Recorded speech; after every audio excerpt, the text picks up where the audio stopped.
Revenons sur la une du journal maintenant. Les médecins spécialistes qui sont de plus en plus nombreux à quitter le réseau public temporairement pour aller soigner des patients dans le privé. Au cours de la dernière année, 67 médecins spécialistes se sont désaffiliés de la RAMQ au moins une fois avant de revenir dans le réseau. Souvent, c'est le minimum permis par la loi, c'est-à-dire 8 jours. On va aller aux réactions avec Paul Brunet. Il est président du Conseil de la protection des malades. Bonjour, M. Brunet, Maître Brunet. Bonjour, madame. Comment vous réagissez à cet article? En fait, le phénomène n'est pas nouveau. C'est depuis 2006, par contre, qu'on l'a encadré, où un médecin peut sortir du réseau et revenir. Nous, on avait dit dans ce projet de loi-là, en 2006, s'ils sortent, c'est 2 ans. Il faut vraiment qu'ils sachent que quand tu sors du réseau public, là, il faut que ça vaille la peine. Et il faut que tu saches, parce qu'avant 1970, il y a des médecins qui faisaient faillite. Là, ils ont un client garanti, l'État québécois. C'est pas ça qui est arrivé. Alors là, ça sort, ça rentre. Il y en a qui le font pour les bonnes causes. Il y a des médecins qui vont dire à leurs patients, écoute, je peux pas te prendre au public, ça n'a pas de bon sens, j'essaie de te placer, c'est pas possible. Si tu as un peu de sous, on va te prendre au privé. Ça explique la situation, ça ne l'excuse pas, parce qu'avec les impôts qu'on paye, on devrait être soigné en temps par des médecins payés par l'État. C'est justement ce que disent certains médecins là, qu'ils font pour rendre service. Oui. Est-ce que ça vous convainc? Oui, je suis convaincu qu'il y en a qui sont de bonne foi, qui veulent aider le patient. Il y en a d'autres, c'est pour l'argent. Tu sais, tu es assuré d'un certain gain dans le public. On connaît les moyennes de salaire des médecins. Puis, tu sors pour de temps en temps quelques opérations payantes auprès de patients qui peuvent te les payer.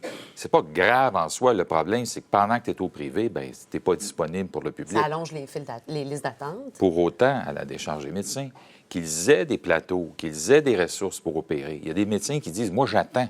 J'ai pas d'espace, j'ai pas de plateau, C'est ce il n'y a qu'on pas lit de dans le ressources. journal aujourd'hui. Alors, il faut, tu sais, je veux dire, personne qui a entièrement tort ou raison.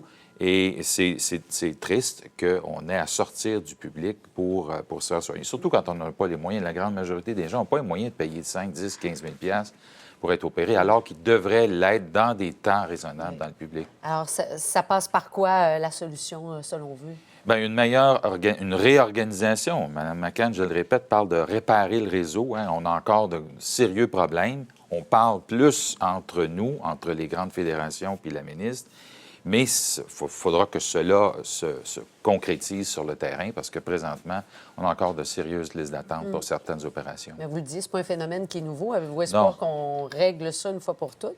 J'ai espoir. Moi, j'ai aucun problème avec le privé, en autant que le public enlève son argent. C'est ça l'idée. On n'est pas à Cuba. On ne veut pas forcer les gens dans le public.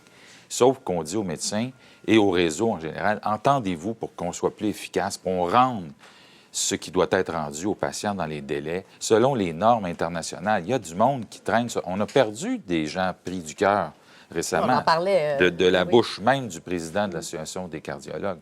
Alors, des chirurgiens cardiologues, pardon. Alors, ce sont des questions qui doivent être réglées et Mme McCann a dit qu'elle y travaillerait.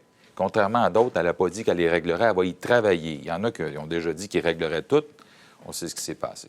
En même temps, ces médecins-là ne violent pas la loi. C'est important de le dire. Là. Ils respectent la loi, la réglementation qui est en vigueur. Absolument. Et c'est la ministre qui a la discrétion pour décider si ça a du bon sens ou pas de bon sens, dépendant d'une vague qui se produirait où il y aurait 2000 médecins qui sortiraient du réseau, par exemple. Paul Brunet, merci beaucoup d'être venu nous en parler aujourd'hui. Merci. Bonne journée.